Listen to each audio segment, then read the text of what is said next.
বর্তমানে যারা ক্লাস 10-এ পড়ছো তোমাদের তো প্রথম ইউনিট টেস্ট হয়ে গেল। এবার তোমরা দ্বিতীয় ইউনিট টেস্টের জন্য তৈরি হও। আর প্রথম ইউনিট টেস্টে যে প্রশ্নগুলো দিয়েছিলাম সেই প্রশ্নগুলো 90% স্কুলে চলে এসছে। তাই তোমাদের দ্বিতীয় দ্বিতীয় ইউনিট টেস্টে যে প্রশ্নগুলো বলবো সেই প্রশ্নগুলো দেখো, আর কোন কোন অধ্যায় আসতে পারে, কত নম্বর আসতে পারে সেটা আগে দেখে নাও। দেখো, তোমাদের চতুর্থ আর পঞ্চম অধ্যায় আমি তোমাদের প্রশ্ন করেছি, তাই তোমাদেরকে আমি দুটো অধ্যায়ের প্রশ্ন এখন বর্তমানে দেব। 2 নম্বরের প্রশ্ন, 4 নম্বরের প্রশ্ন আর 8 নম্বরের প্রশ্ন। আর একটা কথা বলি, শর্ট কোশ্চেনের জন্য টেক্সট অবশ্যই খুঁটিয়ে পড়বে। তাই টেক্সটটাকে না পড়ে কখনোই তোমরা শর্ট কোশ্চেন আগে থেকে করতে যাবে না। তাই টেক্সটটা অবশ্যই খুঁটিয়ে পড়ো। আমার সিদ্ধান্ত অনুযায়ী তোমরা টেক্সটটা অবশ্যই পড়ো। তাই টেক্সটটাই একমাত্র তোমাদের পথ। আর টেক্সট না পড়লে কখনোই তোমরা ভালো নাম্বার তুলতে পারবে না। অর্থাৎ 36টা নাম্বারের জন্য তোমাদের টেক্সট পড়তে হবে। চলো দেখি কেমনভাবে আসতে পারে প্রশ্ন।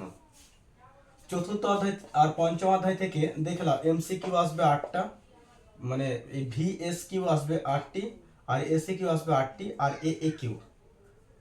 এসিকিউ বলতে গেলে তোমাদের মোটামুটি 2 নম্বরের প্রশ্ন, এটা 2 4 8, অর্থাৎ 2 4 8 মানে 4 × 8 নম্বর। এএকিউ মানে তোমার 4 নম্বরের প্রশ্ন আসবে, অর্থাৎ তোমাদের 4টা যদি থাকে তাহলে দুটো করতে হবে, তাহলে দুটো দুটো করতে হবে, তাহলে 2 4 8। আর 8 নম্বরে থাকবে 3টে, তোমাদের করতে হবে একটা, অর্থাৎ একটা একটা আর তোমাদের অবশ্যই করতে হবে। অবশ্যই দেখো, তাই তোমরা যে প্রশ্নগুলো আমি করেছি সেই প্রশ্নগুলো অবশ্যই তোমরা দেখে নাও। দেখো তোমাদের প্রশ্ন কি কি আসতে পারে, কেমনভাবে আসতে পারে। অর্থাৎ এমসিকিউ বলতে গেলে বিকল্প ভিত্তিক প্রশ্ন, 1 × 8, 8 × 8। আর অতি সংক্ষিপ্ত বলতে ভিএসকিউ, যেটা তোমাদের 1 × 8 মানে 8 নম্বর আসবে। আর এসিকিউ মানে সংক্ষিপ্ত, যেটা 2 4 8, 8 আসবে। আর বিশ্লেষণধর্মী এএকিউ মানে 8 8, অর্থাৎ দুটো 2 4 8, সরি 2 × 4 অর্থাৎ 8 আসবে, অর্থাৎ 4টা থাকবে, তোমাকে দুটো করতে হবে। আর ইএকিউ বলতে গেলে তোমার একটা 8 করতে হবে, তোমাকে 3টে দেবে, ম্যাক্সিমাম তোমাদের 40 নম্বরে, অর্থাৎ ক খ গ ঘ ইঙ, অর্থাৎ 3টি তোমাকে 5টা তোমাকে দেবে, ক খ গ ঘ ইঙ, অর্থাৎ 5টা বিভাগ দিবে, 5টা বিভাগে তোমাকে করতে হবে, অর্থাৎ 40 নম্বর প্রশ্ন। আর একটা কথা বলি, যে এমসিকিউ প্লাস এসিকিউর জন্য আমি আগে বলেছি টেক্সট অবশ্যই গুরুত্বপূর্ণ, তার টেক্সটটা অবশ্যই খুঁটিয়ে পড়বে। চলো দেখে নাও কী কী প্রশ্ন তোমাদের আসতে পারে। দেখো, কবে কেন বঙ্গভাষা প্রকাশিকা সভা তৈরি হয়, এটা 1 নম্বর প্রশ্ন বিভাগ গয়ের। আর কে কেন ব্রিটিশ ইন্ডিয়া সোসাইটি গঠন করেন, কে কি উদ্দেশ্যে ভারত সভা প্রতিষ্ঠা করেন। 4 নম্বর দেখো, ইলবার্ট বিলের মূল উদ্দেশ্য কী ছিল। 5 নম্বর দেখো, ভার্নাকুলার প্রেস অ্যাক্ট কি। 6 নম্বর দেখো, জাতীয় সম্মেলন কি। 7 নম্বর, ভারত মাতা চিত্রের গুরুত্ব কি। 8 নম্বর, আনন্দমঠ উপন্যাসের বিষয়বস্তু কী ছিল। 9 নম্বর, মহাবিদ্রোহের ব্যর্থতা দুটি কারণ লেখো। হিন্দু মেলার উদ্দেশ্য কী ছিল। 10। 11 হবে সিপাহী বিদ্রোহের প্রত্যক্ষ কারণ কী ছিল। আর 12, বারাসাত বিদ্রোহ কী। 13, অস্ত্র আইন কী। 14, ইলবার্ট বিলকে কি বলা হয়েছে। 15, সিপাহী বিদ্রোহকে জাতি বিদ্রোহ বলার দুটি কারণ বা যুক্তি উল্লেখ করো। 16 নম্বর দেখো, ইউরোপীয়রা কেন ইলবার্ট বিলের বিরোধিতা করেন। 17 দেখো, 1857 খ্রিস্টাব্দে বিদ্রোহকে সিপাহী বিদ্রোহ বলা হয়েছে কেন। 18 নম্বর দেখো, 19 শতকে কে কেন সভা সমিতি যুগ বলা হয়। 19 নম্বর, এনফিল্ড রাইফেলের প্রবর্তনে কি প্রতিক্রিয়া হয়েছিল। 20 নম্বর, আনন্দমঠ জাতীয়তাবাদী ভাবধারাকে উদ্দীপ্ত করেন। 21 নম্বর, মহারানী ঘোষণাপত্রের মূল উদ্দেশ্য কী ছিল। 22 নম্বর, জমিদার সভা ও ভারত সভার মধ্যে দুটি পার্থক্য লেখো। 23 নম্বর, গৌনা ঠাকুর স্মরণীয় কেন। 24 নম্বর, জাতীয়তাবাদের জাগরণে হিন্দু মেলার রূপ মানে কী রূপ ভূমিকা পালন করে। 25 নম্বর, জমিদার সভা বা ল্যান্ড হোল্ডার সোসাইটি কী উদ্দেশ্যে প্রতিষ্ঠিত। 26 নম্বর, গৌড় উপন্যাসের মধ্য দিয়ে কোন দ্বন্দ্বের প্রতিফলন লক্ষ্য করা যায়। 27 নম্বর, সুরেন্দ্রনাথ বন্দ্যোপাধ্যায় স্মরণীয় কেন। 28 নম্বর, ইলবার্ট বিল বিতর্ক কী। এমনিতেই তোমাদের অনেক কোশ্চেন হয়ে গেছে, কেননা তোমাদের এখন যেহেতু পরীক্ষা দেরি আছে মাধ্যমিক, তাই একটু বেশি বেশি করে পড়তে হবে, না পড়লে তোমাদের সমস্যা আসতে পারে।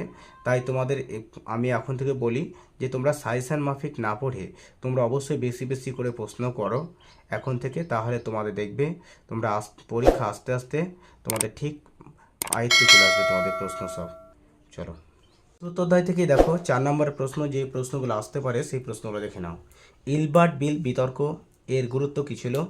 2 নম্বর, ঘোড়া উপন্যাসে কীভাবে জাতীয়তাবাদী বিকাশ ঘটেছিল? আর 3 নম্বর দেখো, আনন্দমঠ উপন্যাস কীভাবে জাতীয়তাবাদী বিকাশ ঘটেছিল?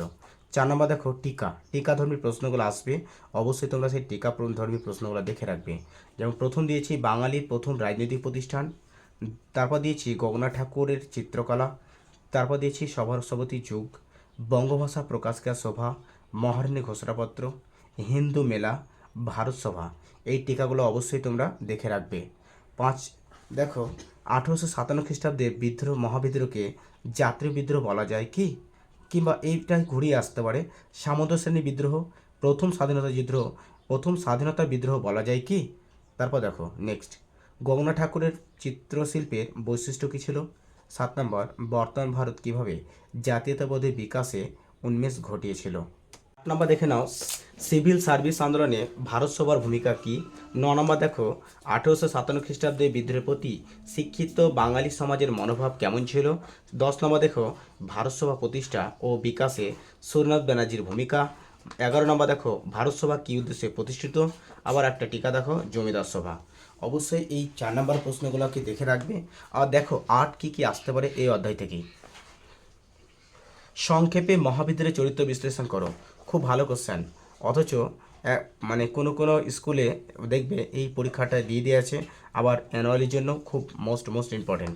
দেখো দ্বিতীয় নম্বর প্রশ্ন দেখো, 1857 খ্রিস্টাব্দে মহাবিদ্রোহকে স্বাধীনতার প্রথম বিদ্রোহ বলা যায় কি? বলা হয় কেন? বা মহাবিদ্রোহের ব্যর্থতার কারণগুলি কী ছিল? এই দুটো অবশ্যই করে রাখবে। এই কটা করে রাখলে তোমাদের আশা করি এই অধ্যায় থেকে আর কোনো প্রশ্ন লাগবে না। চলো আমরা দেখব নেক্সট পঞ্চম অধ্যায় থেকে কোন কোন প্রশ্নগুলো দিতে পারে, সেই প্রশ্নগুলো দেখে রাখবো। দেখে নাও পঞ্চম অধ্যায় থেকে কোন কোন প্রশ্নগুলো আসতে পারে। প্রথমে দেখো বিভাগ গ, অর্থাৎ 2 নম্বরের প্রশ্ন তোমাদের কি কি দিতে পারে, বা এই প্রশ্নগুলো করলে আশা করি তোমাদের চলে আসতে পারে। দেখো চলো, কেরি সম্পাদিত 2টি গ্রন্থের নাম লিখো। প্রথম কোশ্চেন। দ্বিতীয় কোশ্চেন দেখো, কলকাতা স্কুল বুক সোসাইটি কী উদ্দেশ্যে তৈরি হয়? 3 নম্বর প্রশ্ন দেখো, ভারতে ইংরেজি শিক্ষার প্রকৃত উদ্দেশ্য কী ছিল? 4 নম্বর দেখো, উপেন্দ্র কিশোর রায় চৌধুরী প্রতিষ্ঠিত ছাপাখানার নাম কি? 5 নম্বর দেখো, 19 শতকে বাংলার 2টি সংবাদপত্রের নাম লেখো। 6 নম্বর দেখো, শ্রীরামপুর ত্রয়ী কারা? 7 নম্বর দেখো, বাংলা ছাপাখানা স্থাপনের প্রথম যুগের 2টি সমস্যার কথা উল্লেখ করো। 8 নম্বর দেখো, দিগদর্শন কবে কোথায় প্রথম ছাপা হয়? 9 নম্বর দেখো, জাতীয় শিক্ষা পরিষদের উদ্দেশ্য কী ছিল? 10, কে কেন বেঙ্গল কেমিক্যাল প্রতিষ্ঠা করেন? 11, স্যার রাজেন্দ্র মুখার্জি কোন 2টি অবদানের জন্য প্রসিদ্ধ? 12 নম্বর দেখো, জাতীয় শিক্ষা পরিষদ কাদের উদ্যোগে গড়ে উঠেছিল? 13 নম্বর দেখো, ডন সোসাইটি কে কেন প্রতিষ্ঠা করেন? 14 নম্বর দেখো, জাতীয় শিক্ষা পরিষদের কর্মসূচি কী ছিল? 15, 19 শতকে বিজ্ঞান শিক্ষা বিকাশে Indian association for the cultivation of সায়েন্সের ভূমিকা কী ছিল? অর্থাৎ এই প্রশ্নটা করবে ডক্টর মহেন্দ্রলাল সরকার স্মরণীয় কেন? এটা অবশ্যই 2 এর জন্য করবে, অর্থাৎ কোনো কোনো স্কুলে 4 এর জন্য দিতে পারে। আর একটা কথা বলি, তোমাদের অলরেডি মনে হয় এটা পড়ে গেছে, দেখবে 4 নম্বরে পড়ে যেতে পারে। 16 নম্বর দেখো, বিশ্বভারতী প্রতিষ্ঠার উদ্দেশ্য কী ছিল? 17 দেখো, বাংলায় ছাপাখানা বিকাশে পঞ্চানন কর্মকারের ভূমিকা। 18 দেখো, বাংলা মুদ্রণের ইতিহাসে বটতলা প্রকাশনার গুরুত্ব লেখো। 19 নম্বর দেখো, চার্লস উইলকিন্স বিখ্যাত কেন? 20 নম্বর দেখো, ঔপনিবেশিক শিক্ষা ব্যবস্থার ত্রুটি কী ছিল? 21 নম্বর দেখো, কারিগরি শিক্ষার বিকাশে বিটিআই এর ভূমিকা। 22 নম্বর দেখো, শ্রীনিকেতন কী উদ্দেশ্যে প্রতিষ্ঠিত? এই বিটিআই প্রশ্নটা অবশ্যই তোমরা 4 এর জন্য করে রাখতে পারো। পঞ্চম অধ্যায় থেকে কোন কোন 4 নম্বর প্রশ্নগুলো আসতে পারে সেই প্রশ্নগুলো একবার দেখে নাও। 1 নম্বর দেখো, বিশ্বভারতী প্রতিষ্ঠার পেছনে রবীন্দ্রনাথ ঠাকুরের উদ্দেশ্য কী ছিল? 2 নম্বর দেখো, স্বদেশী আন্দোলনে জাতীয় শিক্ষা পরিষদের ভূমিকা কী ছিল? 3 নম্বর দেখো, বাংলা ছাপাখানা বিকাশে শ্রীরামপুর ব্যাপটিস্ট মিশনের ভূমিকা কী ছিল? 4 নম্বর দেখো, তুমি কি মনে করো উপেন্দ্র কিশোর রায় চৌধুরী ছাপাখানা ভারতে মুদ্রণ শিল্পের বিপ্লব ঘটিয়েছিল? আর 6 নম্বর দেখো, বাংলা ছাপাখানা বিকাশের সঙ্গে অর্থাৎ শিক্ষা ব্যবস্থা সম্পর্ক কী ছিল। 7 নম্বর দেখো টিকাধর্মী প্রশ্ন এগুলো, অর্থাৎ বসুবিজ্ঞান মন্দির, ইউরায়ান সন্স, জাতীয় শিক্ষা পরিষদ, এই প্রশ্নগুলো অবশ্যই দেখে রাখবে। 8 নম্বর দেখো শ্রীরামপুর মিশন প্রেস কীভাবে একটি অগ্রণী মুদ্রণে পরিণত হয়। 9 নম্বর দেখো বাংলায় কারিগরি শিক্ষা বিকাশে বিটিআই, এই প্রশ্নটা 2 নম্বরের প্রশ্ন আগে অলরেডি দিয়েছি, অর্থাৎ ওখানেও বলে দিয়েছি 4, এখানেও দিয়েছি 4-এর। 10 নম্বর দেখো বিশ্বভারতী প্রতিষ্ঠার ক্ষেত্রে রবীন্দ্রনাথ ঠাকুরের শিক্ষা চিন্তার পরিচয় দাও। এই হচ্ছে তোমাদের 4 নম্বর প্রশ্ন।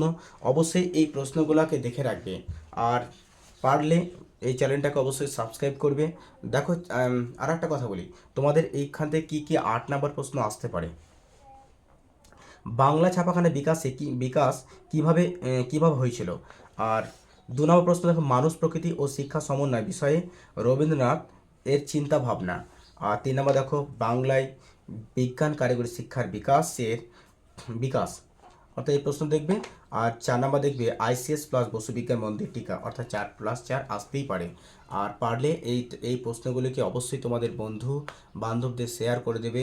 অবশ্যই দেখবে এই প্রশ্নগুলোই তোমাদের পরীক্ষায় আসবেই, আমি 100% আছি, তোমাদের গ্যারেন্টি বলছি তোমাদের আসবেই। আর চ্যানেলটা পারলে সাবস্ক্রাইব করবে।